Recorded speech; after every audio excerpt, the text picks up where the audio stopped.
दो जुड़वा बहनों की पहली रसोई। माँ, मुझसे नहीं बनता ये हलवा। कब से कोशिश कर रही हूँ। 2 बार तो हलवा जल गया और इस बार एकदम पतला पानी बन गया।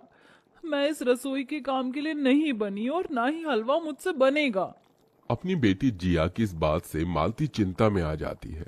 हे भगवान, क्या करूं मैं इस लड़की का। हलवा भी नहीं बनाया जा रहा इससे। ससुराल जाएगी तो रसोई कैसे संभालेगी। लड़के वालों के सामने तो फट से मुंह फाड़ कर बोल दिया था कि मुझे सब कुछ बनाना आता है। अगर हलवा तुझसे नहीं बनेगा तो और किससे बनेगा। इतने में जिया अपनी बहन को आवाज देकर बुलाती है।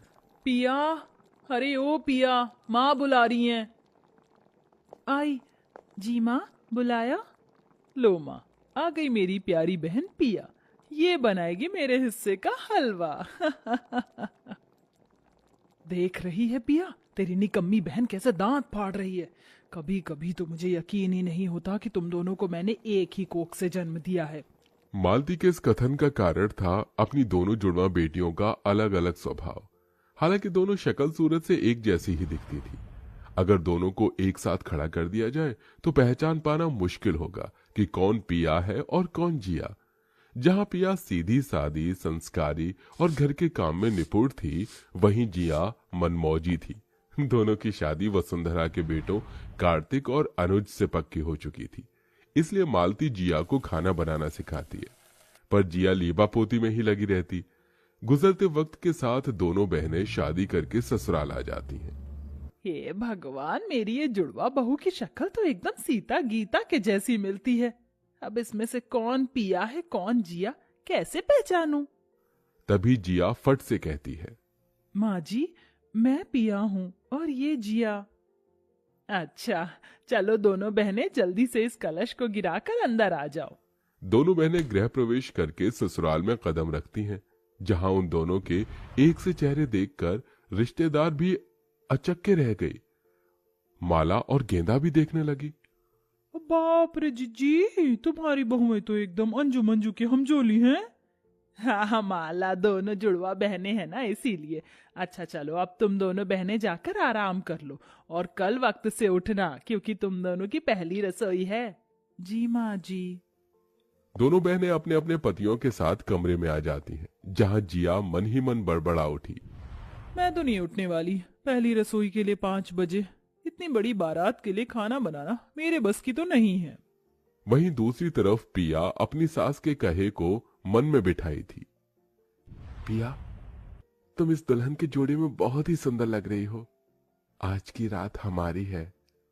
पिया ने बड़े बोझ भरे मन के साथ कार्तिक की ओर देखकर कहा। कार्तिक जी, कल ससुराल में मेरा पहला दिन है। पहली रसोई के लिए जल्दी उठना है। मैं सो जाऊं प्लीज। कार्तिक ने नीरस भाव से पिया को देखकर कहा, ठीक है पिया, तुम सो जाओ। अगले दिन पिया सुबह के 5 बजे उठकर ससुराल की साफ सफाई में लग गई, जबकि कामचोर जिया बिस्तर पर पैर पसारे मजे की नींद सोई रही। देखते ही देखते सूरज निकल आया। शुक्र है समय से सारी साफ सफाई खत्म हो गई। अब जाकर जल्दी से नहा धोकर आ जाती हूँ। बेचारी पिया सारा काम निपटा कर थक कर चूर हो गई। फिर वो नहाकर तैयार हो रही थी कि उसको कमरे में देखकर उसकी जुड़वा आलसी बहन जिया फट से पिया की जैसी साड़ी पहनकर रसोई में आ गई और अपनी सास को आता देखकर गहरी सांस भरते हुए थके होने का एहसास जताया। उफ, उई माँ, मेरी कमर। अरे पिया बहू, तू अकेले काम कर रही है। जिया बहू कहाँ है। जी वो माँ जी, जिया को जरा देर से उठने की आदत है, मैं उठा देती हूँ जाकर। जिया ने चालाकी दिखाकर अपनी सास की नजर में खुद को कामकाजी साबित किया। इधर सास गुस्से में पिया के कमरे में आ धमकी, जहां पिया को सजता धजता देखकर वो पिनकते हुए बोली, तू यहाँ लीपा पोती में लगी हुई और वहाँ बेचारी पिया बहू रसोई में अपनी कमर तोड़कर काम कर रही है। अरे ये सजना सवरना भागा थोड़ी जा रहा है। थोड़ी साफ सफाई करवा देती अपनी बहन के साथ तो तेरे के हाथ घिस जाते। इतना भला बुरा सुनकर बेचारी पिया की आंखें भर आईं। जिया की बच्ची, मुझे लगा नहीं था कि तू ऐसा करेगी। ऐसी बहन होने से भला तो दुश्मन होता है। कमर तोड़कर काम मैंने किया और क्रेडिट ये ले गई। फिर थोड़ी ही देर में दोनों बहनों की पहली रसोई की रस्म शुरू हो गई, जहां वसुंधरा एक बार फिर पिया को जिया समझकर धमकाते हुए बोली। देख जिया बहू, तेरी एक भूल मैंने नजरअंदाज कर दी, मगर इस बार कोई काम चोरी नहीं चलेगी। तुम दोनों बहनों को पहले रसोई में सबसे पहले हलवा बनाना है, और फिर पूरी, छोले, राजमा, चावल। और हाँ, तेरी बुआ सास को शुगर है तो वो सादे फुलके खाती हैं, और माला मौसी को मिठाई बहुत भाती है तो एक आध आइटम बना लेना, गुलाब जामुन और शाही टुकड़ा। डबडबाई आंखों से पिया ने अपनी सास की ओर देखकर कहा। माँ जी, इस बार मैं आपको शिकायत का मौका नहीं दूंगी, एकदम अच्छे से पहली रसोई की रस्म करूंगी। पर इतना सब बनाने की बात से जिया का सिर नाचने लगा। उफ, मुझे तो हलवा तक बनानी नहीं आता, इतनी सारी वैरायटी कैसे बनाऊंगी? ओ गॉड, बचा लेना। पिया झटपट से हलवा बना लेती है, वहीं जिया हलवा बनाने में उलझी हुई थी। हलवा तो बन गया, अब जल्दी से मटर पनीर की सब्जी बना लेती हूँ और एक तरफ आटा गूंथ लेती हूँ। जिया जलन से भर गई क्योंकि उसका हलवा बार बार जल जाता था। उफ, हलवा फिर जल गया। अगर इसमें लगी रही तो बाकी खाना कब बनाऊंगी? जो भी है सही है। जिया रोध होकर कच्ची पक्की पूरी तलने लगी। इधर मेज पर पूरा ससुराल बेसब्री से दोनों बहनों की पहली रसोई की बाट जो रहा था। ओहो, रसोई से खाने की कितनी अच्छी खुशबू आ रही है, अब तो पेट में कबरी हो रही है खाने की। वही तो जिज्जी, जल्दी करो ना।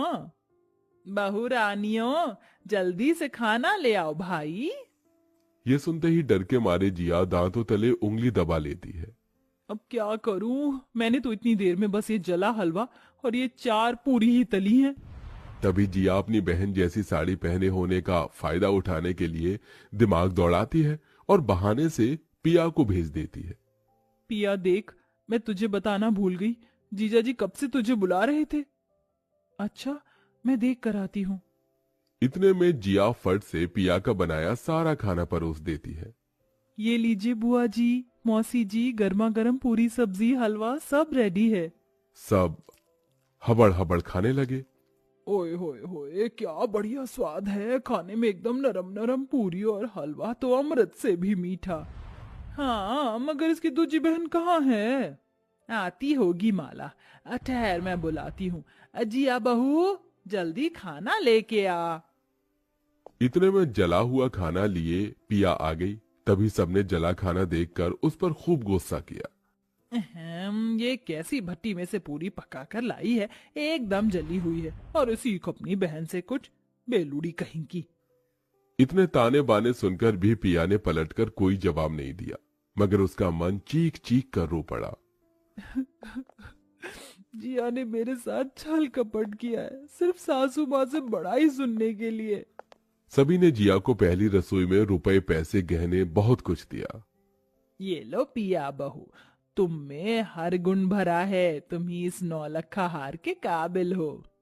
धन्यवाद माँ जी। बेचारी मेरी बहन, मैंने उसको बुद्धू बना दिया, इसलिए तो मैंने डिट्टो इसके जैसी साड़ी खरीदी है। इसी तरह दिन गुजरते गए। सब रिश्तेदार भी लौट गए, पर दोनों जुड़वा बहनों के कामों की गलतफहमी वसुंधरा के आगे बनी रही। एक बहू होने का सारा कर्तव्य पिया निभाती, पर बढ़ाई जिया को मिलती। मगर एक दिन वसुंधरा ने देखा कि पिया रसोई के भीतर बिना चप्पल के खाना बना रही थी। उसकी चप्पल बाहर थी। ये जिया बहू रसोई का इतना आदर कब से करने लगी? कहीं मुझसे ही दोनों बहनों को पहचानने में भूल तो नहीं हो गई? इस बात को साफ करने के लिए वसुंधरा ने जिया को पिया कहकर पुकारा। पिया बहू, जरा रसोई में तो आना। उफ, सासू माँ को भी ना चैन नहीं है। आई माँ जी। जिया बेधड़क सैंडल पहने रसोई में घुस आई। जी माँ जी, बुलाया? हाँ, वो मुझे ना तेरे हाथों की गर्मा गर्म पूरी खाने का बड़ा मन है, वो जो तूने पहली रसोई में बनाई थी। अभी माँ जी? हाँ बहू, 4 पूरी तलना तेरे बाएं हाथ का खेल है। क्यों नहीं माँ जी, वैसे भी मेरा हाथ एकदम नपा तुला हाथ है। जिया बहू, तू जा, बाजार से जरा सब्जी ले आ। वसुंधरा ने पिया को भेज दिया। जिया का चेहरा पीला पड़ गया। उफ, आज तो बुरी फंस गई जिया। जिया ने पिया की तरह नरम नरम पूरी तलने की कोशिश तो खूब की, मगर जली पूरी देखकर सास ने कहा, रहने दे जिया बहू, ये पूरी तुझसे नहीं बनेगी। तूने पिया के नाम का सहारा लिया और मैं हमेशा उस बेचारी को खरी खोटी सुनाती रही, जबकि सर्वगुण संपन्न है वो और कामचोर है तू। सासू माँ, मुझे माफ कर दीजिए, मैं बस खुद को अच्छा साबित करना चाहती थी। मुझे बस एक मौका दे दीजिए। इतने में पिया आ जाती है। माँ जी, जिया को माफ कर दीजिए, मैं इसे खाना बनाना सिखा दूंगी। इतने के बाद भी पिया के मन में प्यार देखकर जिया ने माफी मांगी और पूरी लगन से खाना बनाना सीख लिया और दोनों जुड़वा बहनें खुश